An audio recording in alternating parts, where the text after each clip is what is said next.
Assalamualaikum warahmatullahi wabarakatuh. Saya Liana Wahyuningsih, NIM saya 220 10 113. Di sini saya akan menjelaskan tentang kegiatan pengalokasian dana.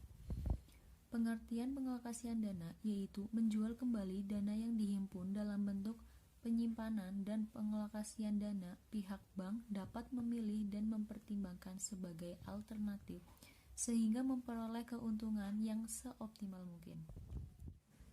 Yang selanjutnya yaitu pengertian kredit dan pembiayaan.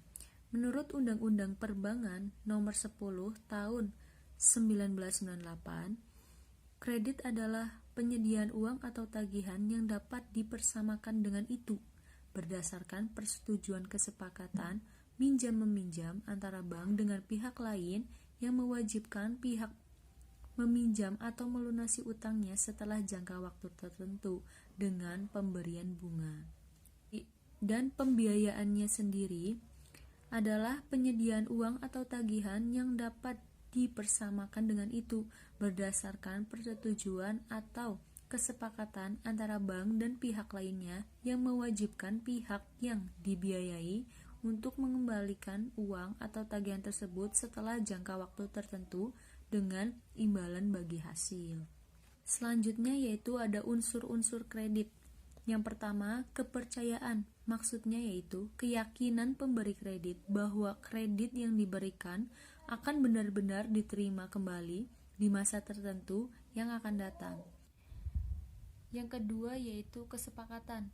Maksudnya yaitu yang dituangkan dalam suatu perjanjian di mana masing-masing pihak mendatangani hak dan kewajiban masing-masing. Yang ketiga yaitu ada jangka waktu, keempat resiko, kelima balas jasa.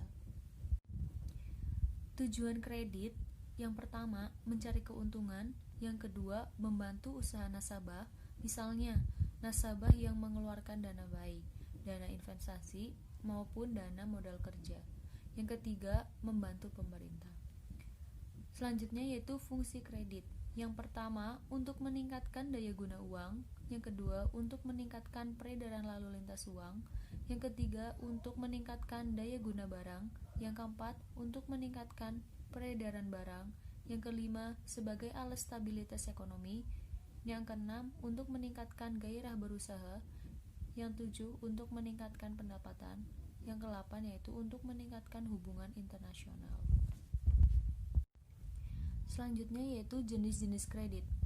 Yang pertama, kredit investasi. Biasanya digunakan untuk keperluan usaha. Yang kedua yaitu kredit modal kerja. Biasanya digunakan untuk meningkatkan produksi operasional.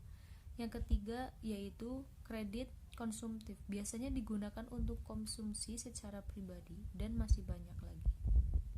Selanjutnya yaitu ada jaminan kredit. Jaminan kredit itu biasanya dapat berupa benda berwujud maupun tidak berwujud. Yang berwujud contohnya tanah, bangunan, motor, mesin, dan lain-lain. Dan contoh yang tidak berwujud yaitu sertifikat tanah ataupun tabungan-tabungan yang telah dibekukan. Selanjutnya yaitu prosedur pemberian kredit. Yang pertama, pengajuan berkas-berkas. Yang kedua, penyelidikan berkas pinjaman. Yang ketiga, wawancara. Yang keempat, on spot. Yang kelima, wawancara. Yang kedua. Yang keenam, keputusan kredit. Yang ketujuh, tanda tangan akad kredit. Yang ke-8, realisasi kredit. Yang ke-9, penarikan dana.